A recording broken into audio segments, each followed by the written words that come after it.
मैं सबको कहना चाहता हूं कि अब सिस्टम बदल गया है। हम एक पैसे की भी हेरा फेरी बर्दाश्त नहीं करेंगे। लेकिन आम आदमी पार्टी कट्टर ईमानदार पार्टी है। हम अपने मंत्री पर सख्त एक्शन ले रहे हैं, पुलिस को उसके खिलाफ कार्रवाई करने के निर्देश भी दे रहे हैं। नमस्कार जी, मैं आज एक बहुत बड़ा ऐलान करने जा रहा हूं। जैसा कि सबको पता है कि आम आदमी पार्टी सच्चे दिल से ईमानदार पार्टी है। आम आदमी पार्टी एक एंटी करप्शन आंदोलन से निकली हुई पार्टी है और आम आदमी पार्टी की दिल्ली और पंजाब की सरकारें तहे दिल से ईमानदार सरकारें हैं। हम एक पैसे की भी हेरा फेरी बर्दाश्त नहीं करेंगे। जब मैं पंजाब में चुनाव प्रचार करता था, गांव-गांव जाता था, कस्बों में जाता था, तो लोगों के चेहरे पर मैं एक उम्मीद देखता था। लोगों की आंखों में एक उम्मीद मुझे नजर आती थी कि शायद कोई आएगा जो हमें भ्रष्टाचार की इस दलदल से बचाएगा। जब मेरा नाम मुख्यमंत्री के लिए अनाउंस किया गया, तब भी मुझे अरविंद केजरीवाल जी ने कहा था कि भगवंत जो मर्जी हो जाए, हमने भ्रष्टाचार बर्दाश्त नहीं करना। मैंने उनको वचन दिया था कि एक पैसे के भी हेरा फेरी बर्दाश्त नहीं करेंगे, चाहे वो अपने हों हेरा फेरी करने वाले, चाहे बेगाने हों। इसी सिलसिले में मेरे ध्यान में एक केस आया कि मेरी सरकार का, पंजाब सरकार का कैबिनेट मंत्री अपने डिपार्टमेंट में टेंडर और बाकी खरीदो फरोख्त में से 1% कमीशन मांग रहा था। तो मैंने उसको गंभीरता से लिया।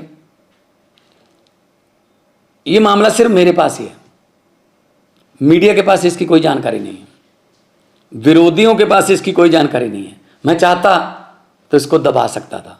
अगर मैं ऐसा करता तो मैं लाखों करोड़ों पंजाबियों का दिल तोड़ता जिन्होंने मुझ पर यकीन किया। तो मैं अपनी पार्टी की जो विचारधारा है उसके भी खिलाफ होता और मैं एक्शन लेने जा रहा हूं। उस मंत्री का नाम है डॉक्टर विजय सिंगला, जो कि सेहत मंत्री पंजाब में कैबिनेट में थे। जब मैंने उनको ये सबूत दिखाए तो उन्होंने अपना गुनाह कबूल भी किया। तो हम चाहे अपने हों चाहे बेगाने हों, जीरो टॉलरेंस है हमारी रिश्वतखोरी के खिलाफ। मैं सबको कहना चाहता हूं कि अब सिस्टम बदल गया है। चाहे आप अफसर हो, चाहे पंजाब में किसी राजनीतिक पद पर हो, चाहे विपक्ष में हो, चाहे सरकार में हो, अब सिस्टम बदल गया है। अब 1 रुपए की भी हेरा फेरी नहीं चलेगी। हम 1%, लोगों का 1% पैसा भी बचाएंगे, लोगों की जेबों पर डाका नहीं डलने देंगे। ये इतिहास में दूसरी बार हो रहा है। 75 साल इतिहास हो गया देश का, आज़ादी को बाद 75 साल हो गए। ये दूसरी बार हो रहा है इतिहास में। पहले 2015 में अरविंद केजरीवाल जी ने अपने फूड सप्लाई मिनिस्टर को 5-6 लाख रुपया ऑडियो पर मांगते हुए, उसी ऑडियो को सुनकर उनको मंत्रिमंडल से बर्खास्त किया और केस सीबीआई को दिया। और आज पंजाब सरकार ये फैसला लेने जा रही है। कुछ विपक्षी पार्टियां वाले ये सवाल उठा सकते हैं कि जी देखो, 2 महीने में ही भगवंत मान की सरकार में एक करप्ट मंत्री पकड़ा गया। मैं उनको ये बताना चाहता हूं कि उस पर एक्शन भी मैं ही ले रहा हूं।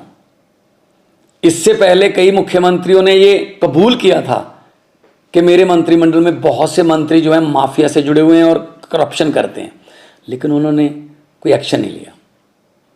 लेकिन आम आदमी पार्टी कट्टर ईमानदार पार्टी है।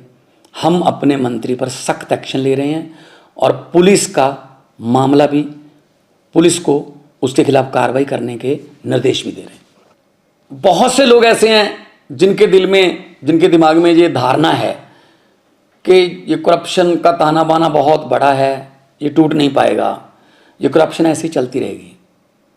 बिल्कुल भी ऐसा नहीं है। अगर नीयत सच्ची हो सब कुछ हो सकता है।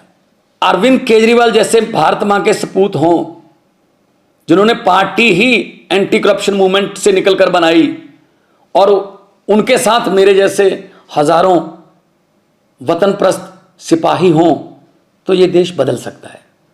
भगत सिंह जी को ये कभी भी चिंता नहीं थी आज़ादी कैसे आएगी। उनको चिंता ये थी कि आज़ादी के बाद देश कौन से हाथों में जाएगा, कहीं फिर तो नहीं लूट मचेगी। लेकिन हम भगत सिंह के सपनों की आज़ादी को घर घर तक पहुंचाने के लिए वचनबद्ध हैं।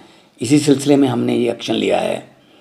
मैं फिर दोबारा कहना चाहता हूं भ्रष्टाचारियों को, जो देश को लूट रहे हैं, जो गरीबों का हक मार रहे हैं कि जितने मर्जी इकट्ठे कर लो पैसे, हीरे, मोती, मगर ख्याल इतना रहे कफन पे जेब नहीं होती, सब कुछ यहीं रह जाएगा।